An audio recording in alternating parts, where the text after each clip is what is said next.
நம்முடைய வாழ்க்கையிலே நமது காலத்துக்கு பிறகு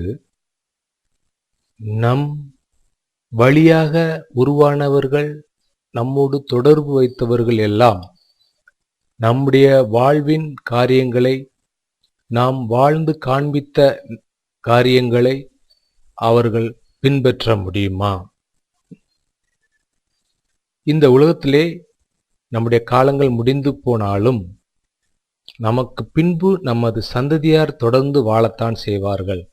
நமக்கு அறிமுகமானவர்கள், நம்மோடு வாழ்க்கையில இடைப்பட்டவர்கள் வாழத்தான் செய்வார்கள். அது மகன் வழியாக குழந்தைகளாக இருக்கலாம், மகள் வழியாக குழந்தைகளாக இருக்கலாம், நம்முடைய பணித்தலங்களிலே நமக்கு கிடைத்த சகோதரர்களாக இருக்கலாம், திருச்சபையிலே பணியாற்றுகிற பொழுது, இசைந்து அவர்களோடு வேலைகளை செய்கிற பொழுது, ஐக்கியப்படுகிற பொழுது நமக்கு உருவான, நம்மை பின்பற்றி வரக்கூடிய நல்ல மக்கள் இருக்க முடியும்.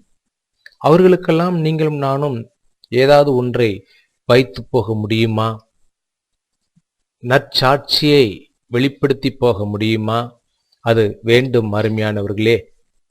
யோசுவாவின் புஸ்தகம் 24வது அதிகாரம் 31வது வசனம் இப்படியாக சொல்லுகிறது.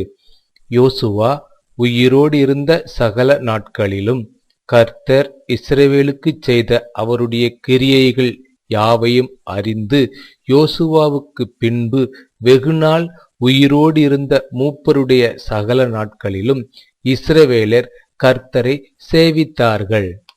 இவ்விதமான ஒரு நல்ல சாட்சியை நாம் உடையவர்களாக இந்த காலங்களிலே வாழ வேண்டும். நம்ம அறிந்தவர்கள் எல்லாரும் நம்மிடத்திலே உள்ள அந்த திவ்ய சுவாபமும், தேவனுக்கு பயப்படுகிற அந்த சுவாபமும் அவர்களால் அறியப்பட்டு, அவர்கள் தங்கள் வாழ்க்கையிலே நம்மோடு இருந்த அந்த ஜீவனுள்ள தேவனின் அந்த தொடர்பை அவர்கள் தங்கள் வாழ்க்கையிலே தொடர வேண்டும்.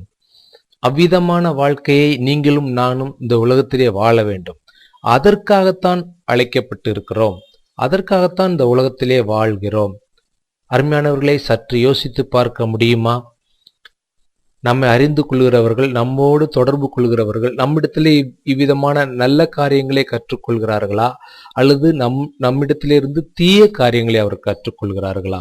நாம் எந்த நிலையிலே வாழ்கிறோம்? அருமையானவர்களே, சிலர் வாழ்க்கையிலே மிகவும் வேதனைக்குரிய சம்பவங்கள் நடக்கிறது.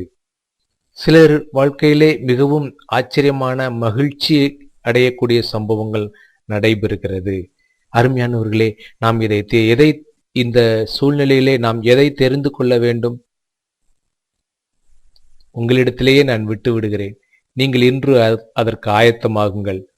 விவிலியத்தை வாசித்தால் மட்டும் போதாது, ஜெபித்தால் மட்டும் போதாது. அந்த வாழ்க்கையை வாழ இன்றே நீங்களும் நானும் நம்மை அர்ப்பணிப்போம்.